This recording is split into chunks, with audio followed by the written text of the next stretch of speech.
This is a fan-generated show. If you would like to support us, please go to jamieglazov.com, and also don't forget to subscribe to our YouTube channel. All your support is greatly appreciated. Good evening. Welcome to the Jamie Glazov Moment. Tonight, the question no one dares to ask Hillary. You know, I've been thinking over the last couple days, well, if not the last couple weeks, months, and years, about the questions that aren't asked in our culture. But even after the Trump-Hillary debate, what was one difficult question Hillary was asked? Let me think. Zero? I can think of about 20 difficult questions. But let's center in on this. Hillary has a woman at her right-hand side. Her name is Huma Abedin. Who is Huma Abedin? Well, I don't know. Her father happened to be Muslim Brotherhood. Her mother is Muslim Brotherhood. Her brother and sister are Muslim Brotherhood. Huma Abedin worked for a Muslim Brotherhood publication called the Journal of Muslim Minority Affairs, run by the Institute of Muslim Minority Affairs, Muslim Brotherhood Institute. One of its main objectives, to spread Sharia globally. One of the people that funds the IMMA, Abdullah Omar Nassif. This is also a person connected to Al-Qaeda. It just so happens that while Huma was working for this institute between 2006 and 2008 at that journal, it so happens that she was on the board at the same time Nassif was. Look, you can research all this. Go to discoverthenetworks.org and look up Huma Abedin, and your jaw will drop in terms of the Muslim Brotherhood connections. For instance, Huma's mother translated and edited a book that supports Sharia law. Huma Abedin's mother is part of Islamist organizations that are against stopping female genital mutilation. That book that she edited and translated is basically for slavery of women under Sharia law. It's for forced veilings, very, very tough positions against apostates, just for Sharia in almost every sense of the word.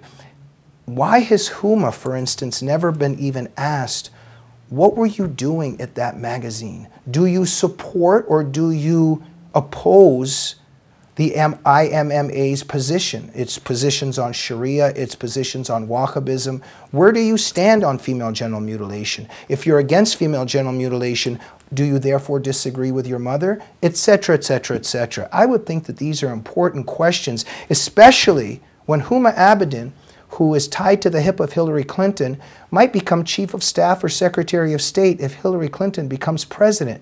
You would think that this is important, but what does our culture talk about? What does the media talk about? That Trump hurt a woman's feelings about her weight 20 years ago during some kind of beauty pageant. This is what's being discussed.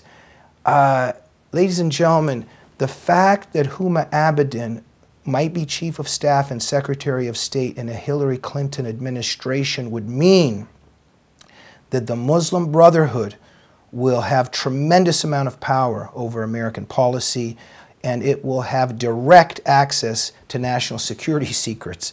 Does this situation already exist? Absolutely, in terms of the penetration of the White House by the Muslim Brotherhood under the Obama administration, but now it would just be a nightmare. I think that this question regarding Huma should have been asked during that debate. But why is it unfathomable that it would be asked? And it's true that it is unfathomable, because what's happened in our culture now is that asking questions about Huma's connections to the Muslim Brotherhood is considered inappropriate. It's Islamophobic, it's bordering on racism, and it's just not nice. That's the leftist position. And imagine during the Cold War, during, let's say, Alger Hiss and the committee hearings, and in terms of us following communist spies and trying to stop the penetration of the United States during the Cold War. Imagine if it was inappropriate to try to pursue or try to catch communist spies and keep them out of the U.S. government. As a matter of fact, you don't have to imagine, because what the left did have so much power that it was getting very bad, but at least the FBI was able to do what it had to do to a large extent, at least back when there were hearings and they were questioning Alger Hiss. At least an attempt was made. But now we have just a preposterous, really frightening situation where Hillary Clinton is not asked the most important questions, which include who exactly Huma Abedin is and what her role has been over all these years and what connections she had. Check out discoverthenetworks.org. Go to individuals and type in Huma Abedin. Your jaw will drop when you learn who this woman is. And the media is not talking about it. And I hope that somebody will have the guts in the debate coming up with Trump to ask this question of Hillary, but too good to believe. Catastrophic times, ladies and gentlemen. Thank you for joining me this evening. If you like this program, please go to jamieglazov.com to support the show. Make sure to subscribe to the YouTube channel of the Glazov Gang. Good night.